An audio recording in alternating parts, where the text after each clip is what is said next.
So far, we've seen direct proofs and then a variation on direct proof where we use cases. Now we're going to talk about a very new type of proof called contrapositive proof. So we're first going to talk about what contrapositive is, and then we'll see how to use it in a proof. So first of all, what is a contrapositive? Given a statement of the form if P then Q, the contrapositive of that statement is if not Q, then not P. Okay, so notice we reverse P and Q, right? We reverse their order and we negate both of them. So we started with a statement like this, and the contrapositive of that statement is this. Now let's ask a question. Is a statement if P then Q logically equivalent to its contrapositive if Q then not P? In other words, is a statement always going to be logically equivalent to its contrapositive? So we know how to answer this question. We can answer it by drawing a truth table and seeing what it looks like for this on the truth table and what it looks like for this on the truth table, and check whether the rows for those two statements match up line for line. So here's the truth table. I didn't do it in steps because we hopefully know how to do this already, right? We have P and Q. Those are our only two variables here. We have if P then Q. So here we have T, F, T, T. Now to find this, right, if not Q, then not P, we first need to find not P and not Q. And then we do this and we get T, F, T, T, which matches exactly this column. So what does this tell us? So we conclude, it tells us the following. It tells us the following fact, that a statement if P then Q is always going to be logically equivalent to the statement if not Q, then not P. So this fact is very useful for us now. And here's why. So we're going to talk about contrapositive proof. And here's the idea of contrapositive proof. Sometimes instead of proving a conditional statement directly, like as in direct proof, sometimes it's easier to prove the contrapositive of the statement. By proving the contrapositive, we automatically prove the original statement, since, as we just discovered, a statement and its contrapositive are in fact logically equivalent. So in other words, by proving one, we prove the other. So we'll see cases now, we'll see examples now where it's difficult to prove a statement directly, but it's easier to prove it using contrapositive.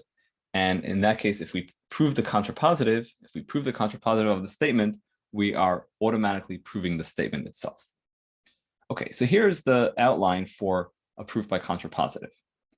We have a proposition saying if P then Q, right? So the proposition is going to be in a conditional form, just like as in direct proof, right? If something, then something. The proof is going to start by saying suppose not Q, because what's the goal here? The goal is to prove the contrapositive. So what's the contrapositive? The contrapositive would be if not Q, then not P. Okay, so let's prove that. Let's prove if not Q, then not P. So we do that by doing sort of a direct proof on the contrapositive, right? So we start off by supposing not Q. We do a bunch of steps, and we end up with therefore not P. So what does this proof show? This proof shows that the contrapositive of the proposition is true, because the proof shows that if you start with not Q, then you are forced to conclude that not P, right? So if not Q, then not P, meaning the contrapositive of the proposition is true. And by proving that, by proving that the contrapositive is true, we are thereby proving that the original proposition itself is true. So that is the idea of proof by contrapositive. Now let's do an example. Before we do an example, let's actually do a direct proof. Okay, and what I want to show you here is that here we're going to have a proposition that we want to prove, and there's actually more than one way to prove it. So I'm first going to show you how to prove it using direct proof, nothing to do with contrapositive, and then I'll show you how to prove the same proposition using contrapositive proof. So here's the proposition. Suppose x is an integer, and here's the if then. If 7x plus 9, 7 times x plus 9 is even, then x is odd. Okay, that's kind of a strange proposition. Doesn't seem very useful, but it's a proposition. So let's try to prove it. So we're going to start off by using a direct proof. Suppose 7x plus 9 is even, right? So if we're trying to prove if p then q, so we'll say suppose p. So suppose 7x plus 9 is even. So what does that mean? That means 7x plus 9 is equal to 2a, 2 times a, for some integer a, for some a that is an element of z, or some integer a. Now, what do I want here? I want to show that x is odd. Now here I have 7x plus 9, but what I really want to do is isolate x, because in order to show that x is odd, I have to show that x equals like 2b plus 1, right? I have to show that x equals 2 times an integer plus 1. So what I want to do is isolate x. So how can I isolate x? Well, I have 7x plus 9. What I can do is subtract 6x and 9 from 7x plus 9. That will leave me with x at the bottom. Now, if I subtract that from this side, I also have to subtract it from the other side. So I subtract 6x and 9 from the other side. So I'm left with x equals 2a minus 6x minus 9. So now we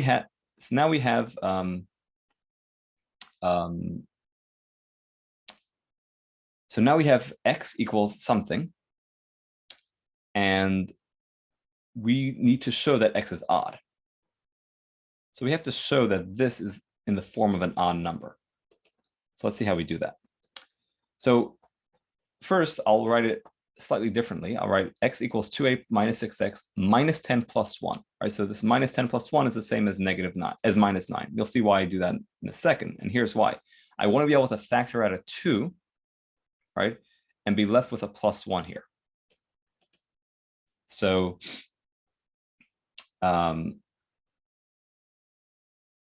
anyways, it's 2 times a, and then 2 times negative 3x, that's negative 6x, and then 2 times negative 5, that's negative 10. And then we have the plus 1.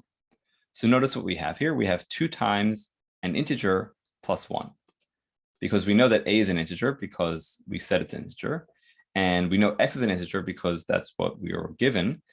And then the rest is just multiplying and subtracting integers. So that's all resulting in an integer. So we have 2 times an integer plus 1. So we see that x is odd, right? So thus x is equal to 2 times b plus 1, where b, which is equal to a minus 3x minus 5, is an integer. And therefore, x is odd. So this was a direct proof. So again, in direct proof, we say suppose p, right? Suppose p is true, and we show that that assumption forces q to be true. Okay. Now, in a contrapositive proof is going to be different. What we're going to do is start by supposing that q is false. So suppose x is not odd. And our goal will be to show that 7x plus 9 is not even. And by doing that, we will prove the contrapositive of the proposition, which automatically proves the proposition itself. Now, again, in this particular example, we really don't need to do all this that we're doing now because we already have a direct proof. But I'm just trying to show you that even if we didn't have that direct proof, even if we hadn't thought of it, we could use a contrapositive proof as follows. So suppose x is not odd, then x is even, right? If it's not odd, then it has to be even, which means that x is equal to 2 times a for some integer a.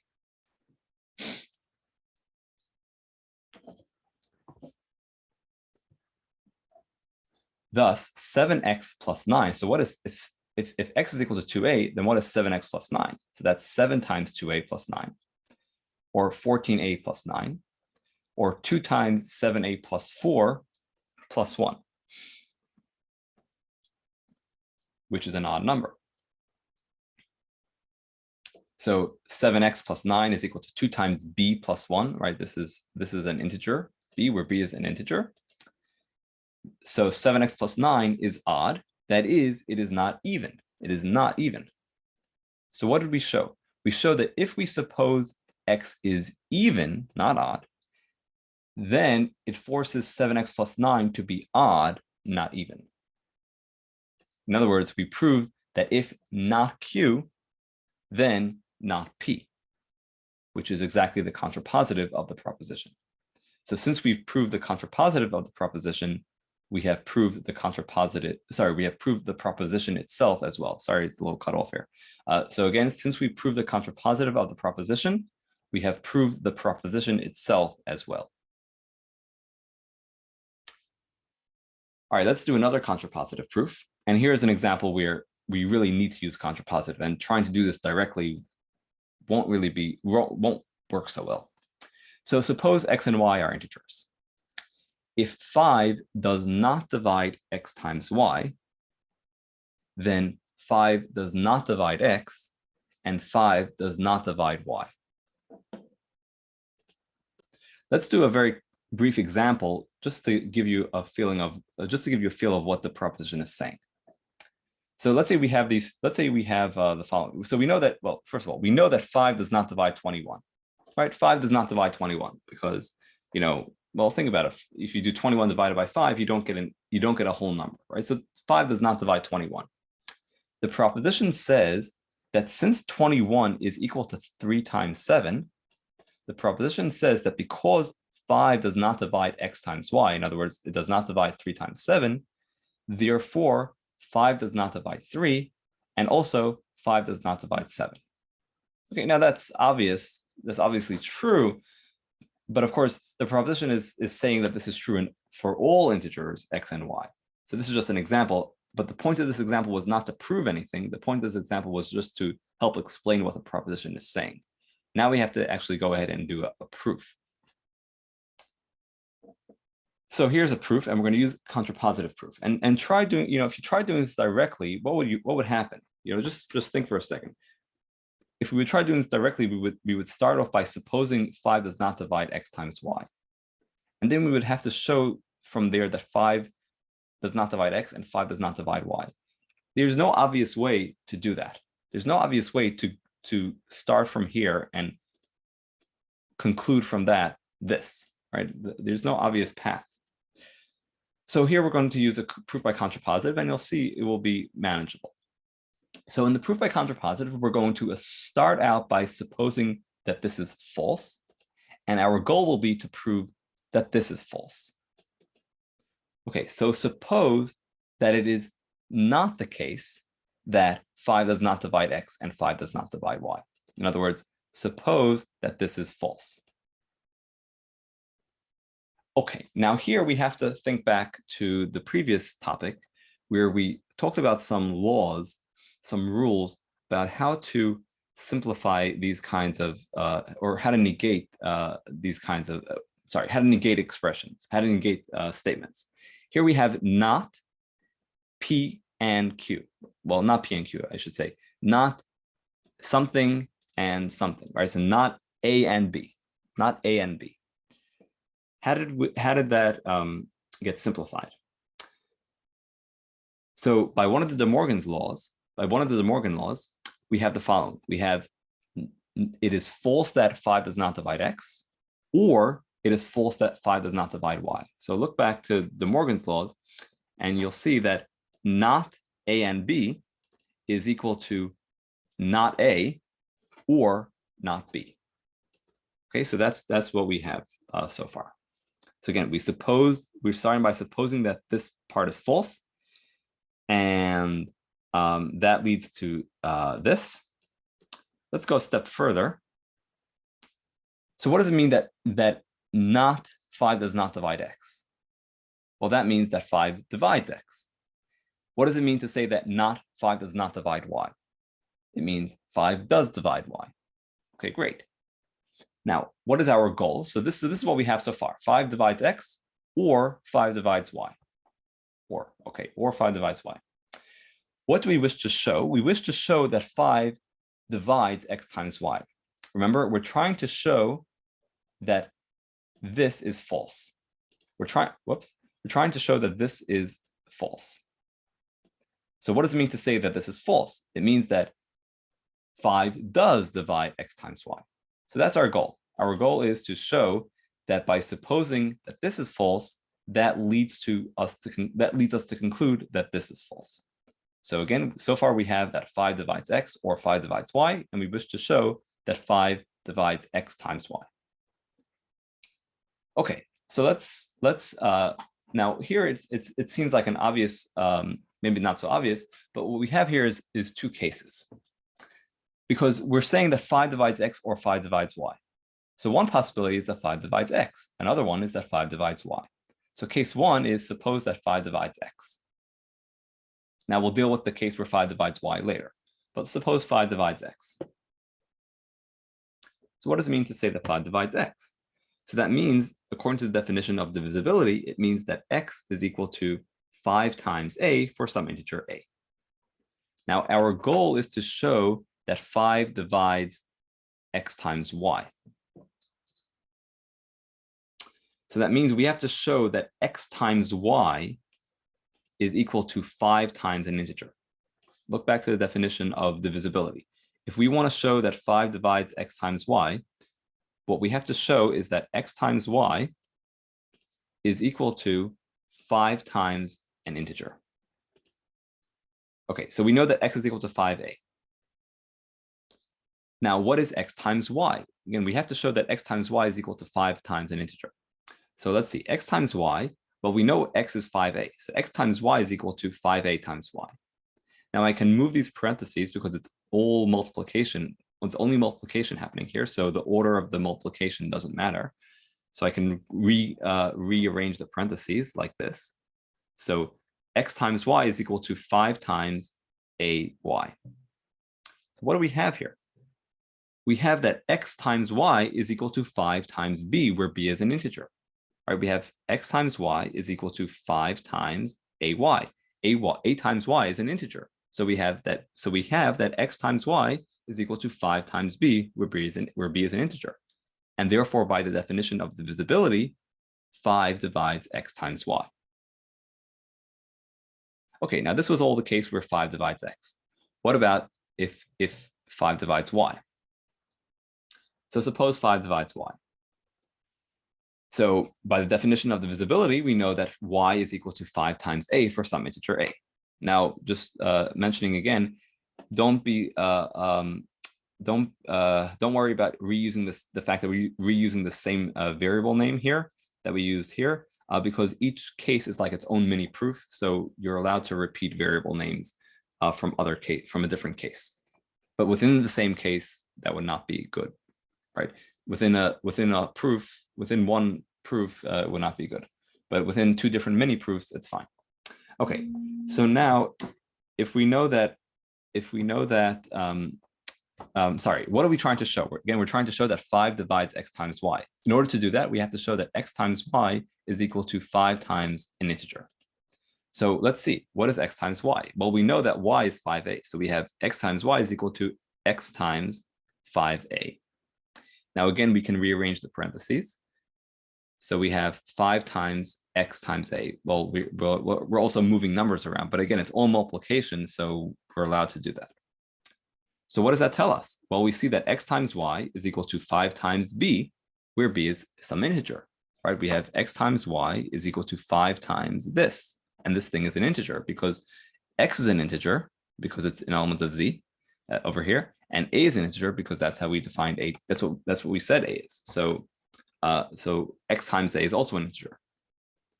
So therefore, by the definition of divisibility, the fact that x times y is equal to 5b tells us that 5 divides x times y.